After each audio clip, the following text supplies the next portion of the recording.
ਸਤਨਾਮ। ਧੰਨ ਵਾਹਿਗੁਰੂ ਜੀਓ।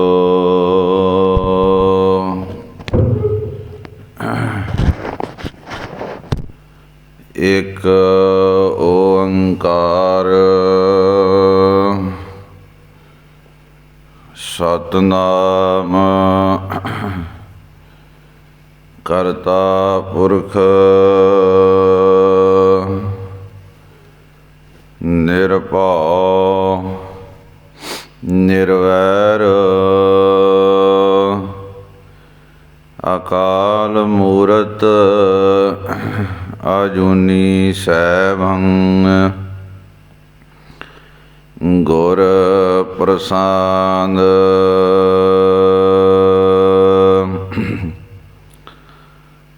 ਤੇਰੇ ਕਵਣ ਕਵਣ ਗੁਣ ਕਹਿ ਕਹਿ ਗਾਵਾਂ। ਤੂੰ ਸਾਹਿਬ ਗੁਣੀ ਨਦਾਨਾ। ਤੁਮਰੀ ਮਹਿਮਾ ਵਰਨ ਨਾ ਸਕਾ। ਤੂੰ ਠਾਕੁਰ ਊਚ ਭਗਵਾਨਾ।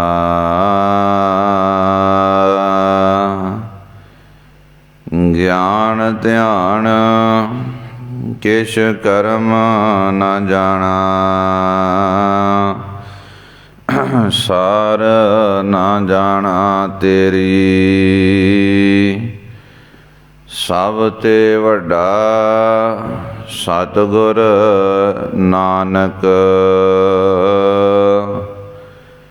ਜਿਨ ਕਲ ਰਾਖੀ ਮੇਰੀ ਸਭ ਤੇ ਵੱਡਾ ਸਤਿਗੁਰ ਨਾਨਕ। ਜਿਨ ਕਲ ਰਾਖੀ ਮੇਰੀ।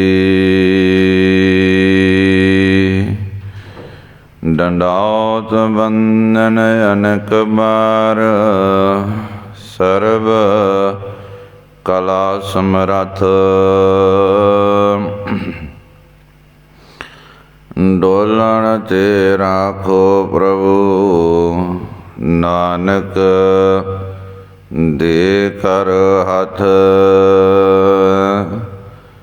ਡੋਲਣ ਤੇ ਰਾਖੋ ਪ੍ਰਭੂ ਨਾਨਕ ਦੇ ਕਰ ਹੱਥ।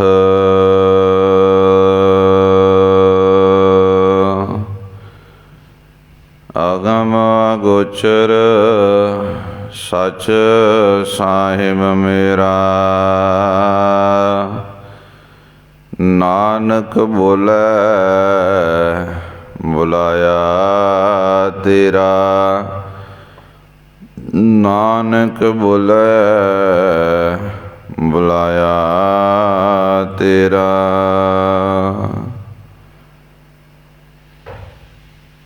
ਗਰੀਬ ਨਵਾਜ। ਪਰਮ ਕਿਰਪਾਲੂ ਪਿਤਾ ਧੰਨ ਧੰਨ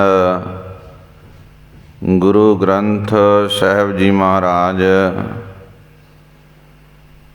ਜਿਨ੍ਹਾਂ ਦੀ ਅਪਾਰ ਕਿਰਪਾ ਰਹਿਮਤ ਹੋਈ ਹੈ। ਇਹ ਸਤ ਸੰਗਤ ਦਾ ਵਡਭਾਗੀ ਸਮਾਂ ਆਪਾਂ ਸਭਨਾਂ ਨੂੰ ਨਸੀਬ ਹੋਇਆ ਹੈ। ਸੋ ਆਓ ਧੰਨ ਗੁਰੂ ਨਾਨਕ ਦੇਵ ਪਿਤਾ ਜੀ, ਸੱਚੀ ਸਰਕਾਰ, ਦੋ ਜਹਾਨ ਦੇ ਮਾਲਕ, ਦੀਨ ਦੁਨੀਆ ਦੇ ਰੱਖਿਅਕ ਸਾਹਿਬ ਸ਼੍ਰੀ ਗੁਰੂ ਨਾਨਕ ਦੇਵ ਜੀ ਦੇ ਪਾਵਨ ਇਤਿਹਾਸ ਦੀ ਆਪਾਂ ਨੇ ਕਥਾ ਵਿਚਾਰ ਸਰਵਣ ਕਰਨੀ ਹੈ। ਜੋ ਅੱਜ ਦਾ ਪ੍ਰਸੰਗ ਹੈ ਉਹ ਆਪ ਜੀ ਨੇ ਕੱਲ੍ਹ ਵੀ ਸੁਣਿਆ ਸੀ, ਪਰ ਇੱਕ ਉਸ ਪ੍ਰਸੰਗ ਨੂੰ ਬਿਆਨ ਕਰਨ ਤੋਂ ਪਹਿਲਾਂ ਥੋੜ੍ਹਾ ਜਿਹਾ ਬੇਸ ਬਣਾਇਆ ਸੀਗਾ ਕਿ ਕਿਵੇਂ ਸਮਾਜ ਦੇ ਵਿੱਚ ਕੁਰੀਤੀਆਂ ਨੇ, ਧਰਮ ਦੇ ਨਾਮ ਦੇ ਉੱਤੇ ਲੋਕਾਂ ਨੂੰ ਠੱਗਿਆ ਜਾਂਦਾ ਹੈ।